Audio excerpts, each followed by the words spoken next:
Irreġistrata żieda ta' 60,000 turist mill-bidu ta' din is-sena sal-aħħar ta' Lulju. Dan jirrifletti f'kontribut qawwi lejn l-ekonomija tal-pajjiż u li b'mod dirett ser jibbenefika minnu kulħadd.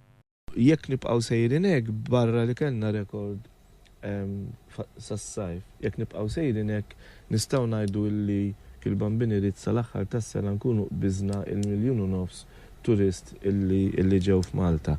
Meta kien qed jieħu sehem fil-programm Sibt il-Punt ippreżentat minn Manuel Mikallef fuq One Radio, il-Ministru għat-Turiżmu Karmenu Vella qal li dan ir-riżultat pożittiv iwassal biex is-settur tat-turiżmu jkompli jiffoka u jinvesti fuq oqsma oħra bħal profitabilità u l-kwalità. Qal li s-settur turistiku jiġġenera mal-biljun euro fis-sena fl-ekonomija tal-pajjiż. Il-maġġoranza tat-turisti li jżuru pajjiżna jiġu minn stati membri tal-Unjoni Ewropea bl-aktar 3 swieqi popolari huma l-Ingilterra, l-Italja u l-Ġermanja. Fl-ewwel 6 xhur ta' din is-sena ġiet irreġistrata żieda fin-numru tal-jieli li t-turisti qattaw f'pajjiżna, filwaqt li t-turisti li żaru pajjiżna nefqu madwar 544 miljun euro.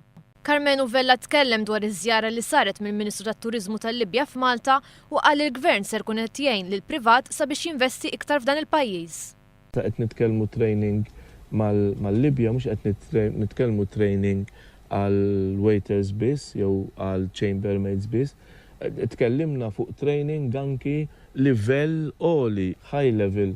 Naddu dak il-ftehim u rridu nixprunaw lill-privat. Aħna nwittu triq mal-Gvern Libjan biex imbagħad il-privat ngħidulu isma' għandek dawn l-opportunitajiet. Da diġà hemm bil fuq gvern ma' gvern, għajdilna x'għandek bżonn, ħantuk il-kuntatti, ħantuk is-support, ħantuk l-appoġġ, mur u imraħ barra wkoll. Stess programm Karmenu Vella tkellem dwar l-Akwarju Nazzjonali fil-Qawra. Mistoqsi minn semmija dwar il-prezzijiet għoljin ta' dħul f'dan l-akwarju, il-Ministru spjega li l-proġett sar bisħab bejn il-Gvern u l-privat.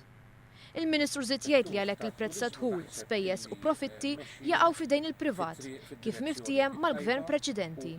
Hemmhekk saret bejn il-privat u l-Gvern, hemm kuntratt illi l-privat joħodha u jħaddimha entratura għalih, profitti għalih u spejjeż għalih għal jekk min issejjeż bħal xi 50 sena, però il-prezzijiet u x-xogħol hemmhekk huwa tal-privat mhuwiex tal-Gvern. Is-sena d-dieħla aktar bajjiet ser jingħataw l-attenzjoni tal-Ministeru tat-Turiżmu bħalma sar din is-sena fil-Bajja tal-Mellieħa. Il-Ministru Vella qal li l-Gvern se jara li għal bajjiet oħra jasal għal ftehim simili li sar bejn l-Awtorità Maltija tat-Turiżmu, id-Dipartiment tal-Artijiet u l-operaturi privati, fejn nofs il-Bajja tal-Adira hija vojta mid-deck chairs u l-umbrellel tal-operaturi privati.